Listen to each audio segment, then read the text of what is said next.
The first time I saw the engagement post, I dropped my phone. Not because of the ring, it was the man standing next to her. Barry Langston, my boss. My fiancée, Anna, smiling in his arms with my ring on her finger. The same ring I'd given her just 5 months earlier. Same diamond. Different setting. Caption with, "She said yes again." It hit me like a gut punch in the middle of a Tuesday morning. I was still in my apartment. Our apartment. Holding the carton of cold lo mein I hadn't touched the night before. Her shoes were gone. Her jewelry box, too. Half the closet stripped bare. I'd thought maybe she went to her sister's. That we had a fight, I didn't remember. I hadn't slept. I hadn't eaten. Then I opened my phone, and it was all there, in high resolution. The betrayal wasn't subtle. It was public. Shared. Liked. Reposted. Buried in fire emojis and fake congratulations. And that's how I found out the woman I loved had left me for the man who signed my paychecks. We'd been together a little over a year. I was 38. Senior project manager at Langston & Wolf, a boutique investment firm in Atlanta. I'd been there nearly a decade, built their energy vertical from the ground up. I wasn't flashy, but I was trusted. My ideas made the company money. Barry always said I was the one guy who actually understood infrastructure markets. Anna came in as a marketing coordinator. New hire. Smart, steady, composed. The kind of woman who made you sit up straighter just by walking into a room. Our first real conversation was over bad vending machine coffee in the break room. 2 weeks later, we were eating Thai on the office steps after a client mixer. 3 months in, we were spending weekends together. At 6 months, she moved in. I proposed 9 months after we met. Quiet dinner. Just us. No Instagram story. She said yes before I even opened the box. It wasn't until after the promotion dinner that things started to feel off. We were celebrating a new deal I'd closed with a family office out of Nashville. Barry made a toast at the table, said I was the best investment this company ever made. But while I was still shaking hands, I caught him lingering a little too long at Anna's shoulder, laughing at something she said, his hand brushing the small of her back. Nothing inappropriate. But not nothing either. 2 weeks later, Anna told me she'd been invited to sit in on a private marketing strategy session, just her and Barry. I joked, "He finally figured out you're smarter than the rest of us." She smiled, but didn't laugh. There were other things. Her phone face down more often. Late nights, she said, were strategy dinners. A weekend networking event that didn't show up on her calendar. One time, I asked if she was still meeting with Barry that night, just offhand, not accusing, just asking. She froze for half a second too long. Why? Do you think it's weird? I told her no, that I trusted her. That was the last honest thing I said to her. The night she left, I brought home Chinese takeout. Our usual Wednesday routine. She wasn't there when I came in, but her car was outside. I figured she went for a walk or was down at the gym. I set the food on the counter, opened the fridge for a beer, and saw the sticky note. It was stuck to the magnet from our trip to Asheville. Just 2 words. "I'm sorry." Her key was below it. That was it. No call. No text. Until the next morning, when I got a single message. "Please don't look for me. I need to do what's right for me now. Anna." I went to work the next day like a ghost. Nobody said anything. But by Monday, the whispers started. Sarah, one of the interns, finally broke the silence. She looked pale when she asked, "You didn't hear about Barry and Anna?" That's when I checked my phone. That's when I saw it. I walked straight into Barry's office. Didn't knock. He looked up from his laptop like nothing was out of the ordinary. "Hey, I was going to talk to you." I didn't say a word. Just pulled off my ID badge and set it on his desk. Then I reached into my pocket and placed the engagement ring box, the same one I proposed with, right beside it. Still closed. Then I walked out. No yelling. No theatrics. I didn't even take my things. A week later, I got a severance envelope mailed to my apartment. Company restructuring. My email access revoked. My projects reassigned. He didn't even have the spine to do it in person. 10 years, gone. My name erased from the deal deck I built. No thank you. No public send-off. Barry was already parading Anna around to clients, reintroducing her as Director of Brand Strategy, a title I'd never seen posted. She used to tell me she didn't even like finance. I didn't fight it. I didn't go online. Didn't respond to the text Barry sent. I hope we can all move forward professionally. No hard feelings. No hard feelings? You took the life I was building and handed it to the man who stole it from me. But I kept quiet. I let them celebrate. While they toasted champagne, I started collecting names, passwords, dates. You'd be surprised what people forget to erase. I didn't go out of my way to disappear, but I didn't make it hard, either. Changed my number. Logged out of every professional network. Let emails pile up until even the spam went quiet. I moved into a month-to-month apartment across town. No furniture except a mattress, a desk, and a used office chair I picked up off Craigslist for $20. My name was gone from the Langston and Wolf website within a week, replaced by some new junior title they gave to a kid who didn't know the difference between debt rollover and cash flow yield. I checked once, then stopped looking. Most of the time I kept to myself. I told people I was freelancing. Some startup logistics work. Nothing impressive. I wasn't trying to build anything. I just needed time to clear my head, or that's what I told myself. I went for walks. Grocery store, gas station, a quiet diner 2 blocks down that served black coffee without asking questions. People mostly left me alone, and that suited me fine. But I never really let go. Not of the company. Not of what I knew. Langston and Wolf had a bad habit of recycling systems without wiping them clean. I helped set up most of their internal architecture in the early years: compliance logs, onboarding documentation, client access protocols, private file repositories. Nobody ever formally removed my credentials from the sandbox server, probably because they assumed I'd never use them. Or maybe they just didn't care. 3 weeks after I left, I got a notification ping from the old email dev server. Someone had tried resetting a document permissions file, one I built 5 years ago to manage internal access to client decks. The name of the deck caught my eye: Infrastructure Fund, Barry Langston, Master Copy. I opened the old archive folder and compared the documents. It was mine. Same structure, same strategy, even the opening statement I used for a pitch in Denver 2 years ago. Except now, Barry's name was on it. No mention of me. No notes. No attribution. Just a glossy PDF version, stripped clean and rebranded like it had always been his. They were shopping it around again, probably as a core product offering, probably with Anna presenting it as a new innovation. I didn't say anything. I just created a duplicate of the master file, renamed it, and re-enabled admin change tracking. From now on, every time they modified it, I'd know. Every change, every download, every client ID they attached to it would leave a trail. 2 days later, the local business journal ran a puff piece about Barry's visionary investment framework. I clicked the headline, already knowing what I'd see. The journalist had quoted him almost word for word using something I'd once told a client at a private lunch in D.C.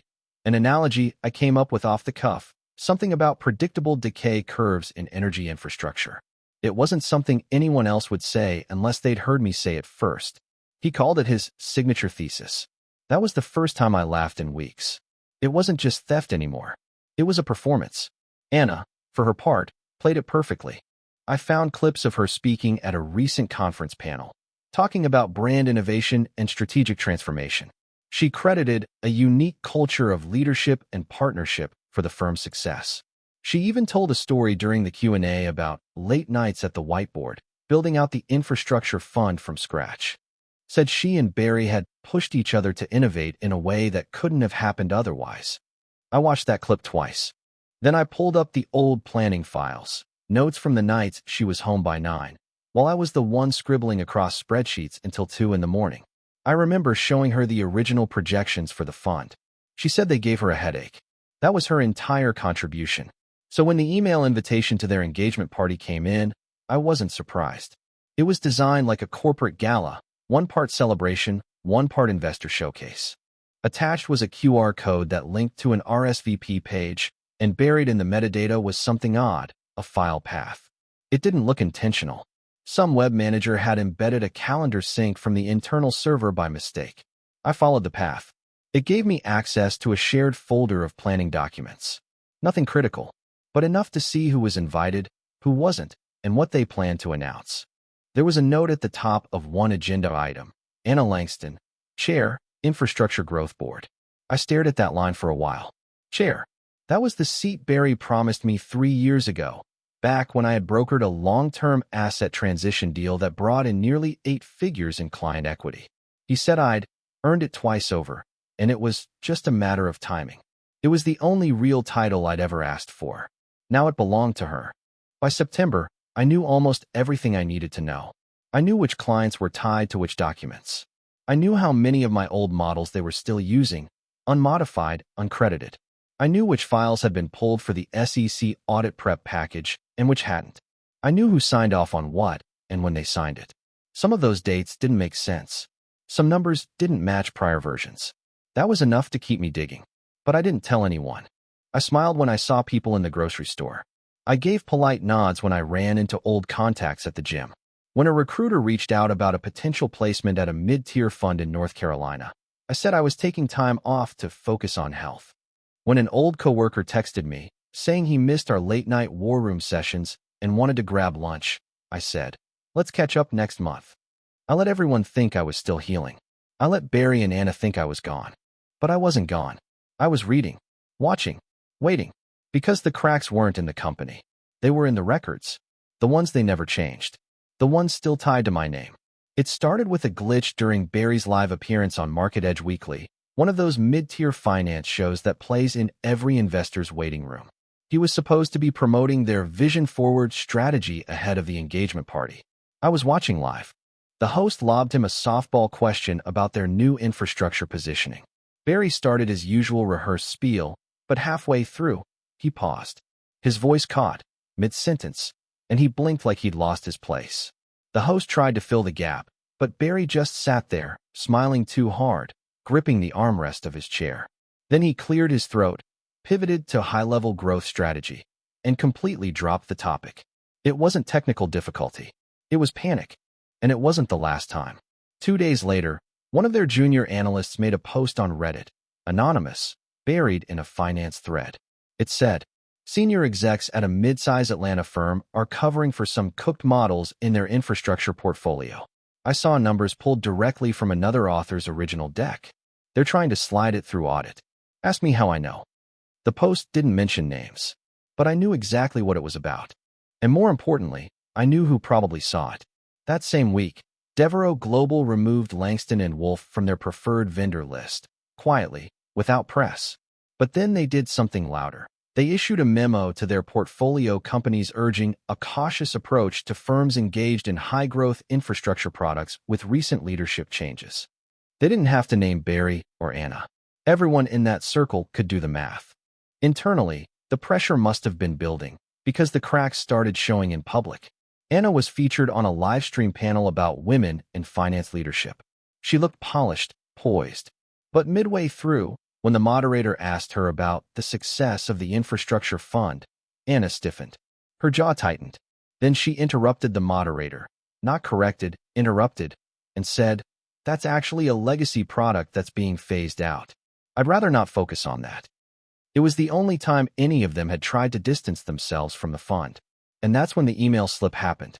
It was supposed to be internal, probably a thread with a few execs, but someone used an old mailing list, one I was still silently connected to through a mirrored alias I'd built years ago. The email came through on a Wednesday morning. From Anna, subject line, "Engagement Gala, Final Agenda." Her note to Barry was buried in the middle. "Please cut the infrastructure segment from the showcase unless the audit clears by Friday. Too risky. We don't want anything formalized on screen in case the SEC pulls the V1 numbers. Optics are already tight." She didn't say audit delay. She said cut the segment. Not delay, not adjust, remove. As in, pretend it never existed. That's not strategic caution. That's covering fraud. If those numbers made it to the screen and they didn't match the client disclosures on file, it wouldn't just be embarrassing. It would be criminal negligence. I saved the email. Then I took action. I pulled up the old signature draft from the failed European deal, the one that Barry had paraded around as a done deal during his last investor presentation, and I redacted all identifiers except for the blank signature page. Then I sent it to a local business columnist through a burner Proton Mail account. The subject line was, "L&W deal never signed. See attached." I didn't expect them to run with it, but I knew they'd reach out for comment. An hour after I hit send, I got a bounce notification from the same firm's press assistant, meaning the journalist had already asked questions and someone inside was scrambling. Then came the internal pushback. The Langston & Wolf LinkedIn page started shedding posts. Slowly at first, old announcements, fluff about the infrastructure fund, Then the photo of Barry and Anna shaking hands with the European execs. Gone. Erased. Rewritten as strategic partnership discussions. Then someone scrubbed the innovation through infrastructure tagline from their website completely. They were trying to kill the evidence, but I still had the bones. I logged into the sandbox server one more time and checked the metadata on the pitch decks. 2 new downloads had occurred in the last 48 hours. Same files, same content, but now the footers were missing. The projections were the same. The source attribution? Gone. They were cleaning up in a panic. I wasn't surprised when the Market Edge weekly site replaced Barry's interview with a "this video is temporarily unavailable" message, or when I saw Anna quietly delete her professional Twitter account, then relaunch it 3 days later under a new handle with 0 past tweets. They were shedding skin, but the rot was still inside. The night before the engagement party, I walked by the venue. It was one of those glass and marble buildings downtown. Cold, expensive, self-important. They'd rented the whole space. White tents outside, security guards running checklists on clipboards. Inside, they were setting up projector rigs and LED walls. I watched through the tinted glass as someone ran the opening slideshow. It was a highlight reel of the firm's milestones. Barry shaking hands. Anna at a podium. A time-lapse of their office expansion. And then, briefly, a team photo from 4 years ago. They'd cropped me out. Sloppy, but intentional. The gap was obvious if you looked closely. That's fine. I didn't need to be in the frame. Because by then, I'd already done more than send that SEC packet. I'd sent something else. And the moment that screen lit up with the first slide, they'd know exactly what it was. The ballroom looked like something out of a luxury car commercial. Cold whites, polished chrome, glass sculptures trying to pass for elegance. They hired a branding firm to make sure every surface whispered the phrase "legacy" in the making. The guests showed up dressed for a merger, not a marriage. Custom suits, rented watches, long dresses that still had the security tags tucked under. Everyone was here for the same thing, to be seen with winners. I stayed out of view, near the back wall, by the service ramp. I'd worn the same dark suit I used to wear to board meetings, though no one recognized me. Or if they did, they didn't say it out loud. Fine by me. I wasn't here to mingle. At 8:03 p.m., the lights dimmed. Barry stepped onto the small stage with the click of a wireless mic already clipped to his collar. Anna stood beside him, hands clasped tightly in front of her dress, looking like she'd forgotten how to breathe. He started with a joke, something about combining personal and professional assets. The kind of line you tell yourself sounds clever when you're too rich to know better. But when he got to the part about building a future on rock-solid foundations, that's when it happened. He glanced at the screen beside him. The slideshow hadn't started yet, just the title slide. Langston and Wolf. Infrastructure Expansion Strategy 2025. It was the deck. My deck. Same name, same branding I'd built. A wave of murmuring swept the room, low at first. Then the screen flickered, briefly revealing the next slide, with placeholders still intact. Review audited data, in red. The tech tried to skip it, but it was too late. Barry's voice caught. He stammered, paused, licked his lips. Then someone, an older client I recognized from Devereaux, stood up from their seat near the front table and said, "So are we getting the real numbers tonight? Or more placeholders?" The whole room stilled. Barry opened his mouth, then closed it again. Anna whispered something to him, but he didn't move. Just stood there blinking, jaw clenched. Another voice cut in from a corner table. "What happened to the deal with Ardent Partners? Didn't you already close that last quarter?" Someone else. "Was that fund audited before or after you restructured it?"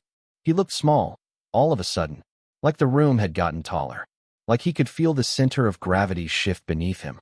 Finally, he took a step forward, gripped the mic, and said, "There have been some misunderstandings regarding data attribution. We're resolving them internally. There's no reason for panic." Then the slideshow restarted, and the screen showed an older slide from the 2019 pitch deck. It still had my name in the footer. Projections compiled by M. Quinn. He saw it. I know he did. His eyes stopped tracking the audience. He stared at the screen like he couldn't breathe. Someone in the back laughed. He dropped the mic. Not on purpose, he actually dropped it. It hit the stage with a flat thud, echoed across the marble like a shot in a museum. He turned, walked off the stage without a word. Anna followed, but not before someone at the next table snapped a photo. The flash caught her mid-step, Face pale, lips pressed so tight it looked like she was holding something in. The event didn't end. Not officially. They left the playlist running. Waitstaff kept pouring drinks. But no one was celebrating anymore. I stayed until the end. Watched as guests started slipping out early, shaking heads, texting in front of the valet like they didn't want to be seen. I caught one of the junior analysts, Sam, the same kid who once asked me how to model a staggered disbursement, standing near the dessert table. He looked over, locked eyes with me, didn't smile. 10 minutes later, I got a message from a random Proton Mail account. Was it you? I didn't reply. The next morning, Barry sent out a mass email to their top-tier client list. The subject line, clarifying miscommunications around our growth strategy. 3 paragraphs of legal-safe language about incomplete data and unexpected discrepancies. He blamed a third-party transition error. Said it had nothing to do with executive oversight. By lunchtime, screenshots of the engagement party slideshow, with my name on the footer, were making rounds in industry WhatsApp groups. Melissa, the compliance officer who tipped me off, forwarded one of those screenshots to a mutual contact with a single line. Guess Quinn never left. On Friday, Langston and Wolf's website went down. No warning. Just a blank page with a 503 error. By Monday, Barry's LinkedIn was still live. But his most recent post, a quote from some generic leadership book, had over 200 comments. Not one of them supportive. The tone was surgical. Phrases like curious timing, regrettable oversight, and leadership begins with accountability. He didn't respond to any of them. Anna's profile quietly changed from director of strategy to currently exploring new opportunities. The board issued a statement through a press release, citing executive transitions, pending audit reviews, and a renewed commitment to transparency. What they didn't say was that the infrastructure fund, the one I built, the one Barry claimed credit for, the one Anna called her vision, was under preliminary investigation. It took them months to erase my name from their history, but it only took one night to put it back where everyone could see it. They tried to crop me out of the photo. That's fine. I prefer not to be in the frame. When it falls, I didn't start with revenge in mind. That's not how it went. When she left, and when Barry cut me out of the company I helped build, I didn't fantasize about payback. I just wanted to understand how people who once looked you in the eye could lie to your face and take everything with a smile. But the more I watched them move, rewriting the past, using my work like it came from nowhere, the less it felt like betrayal, and the more it felt like theft. And I wasn't going to let that stand.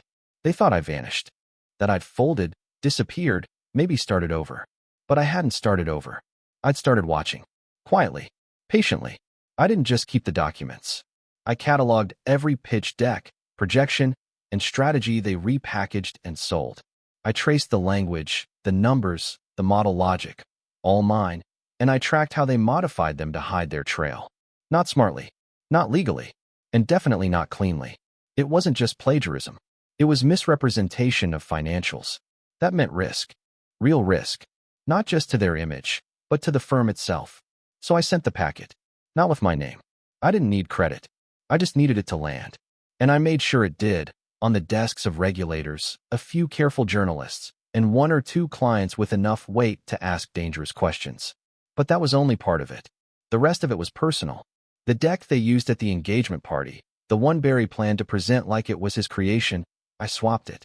Slipped in a version with unpolished slides, red audit notes, and my name still in the metadata. Same file name. Same timestamp. Just older. The system defaulted to it automatically. It played in front of 100 people. His voice cracked. His hands shook. He tried to pivot, but the questions started about the missing deal, the numbers, the audit. He walked off stage without finishing. Anna followed. Not gracefully. Not proud. Someone snapped a photo of her leaving the ballroom through the back. Head down, face blotched, makeup uneven. It made the rounds in private investor circles the next day with the caption, "Poise under pressure?" Then came the leaks. An internal email thread surfaced. Anna, trying to defend herself to the board, claiming she wasn't responsible for the projections. One line in particular, "I was only ever presenting the materials provided to me. Not exactly what you say about the fund you once claimed to have built." She tried to post a statement on her LinkedIn, something vague about moving forward with grace, but the comments buried it within hours. A former client called her decorative but directionless. Someone else just replied with a single link to the SEC tip portal. She deleted the post, then the account. By the end of that week, their world was folding in on itself. Barry sent a desperate email to a short list of investors titled Context and Clarification. I got a copy forwarded by someone who knew exactly what I'd done. It was defensive, meandering. He blamed miscommunication, disloyal staff, sudden regulatory scrutiny, and even legacy framework dependencies. It read like a man who used to give orders and now couldn't get a reply. They tried to pull the infrastructure fund from their offering sheet. Too late. A client posted screenshots of discrepancies between the original deck and what they'd been shown. A side-by-side. Captioned, same chart, different year. Same math, different name. Barry's final pitch deck was viewed once, then pulled offline within the hour. They didn't just remove his name from the registry.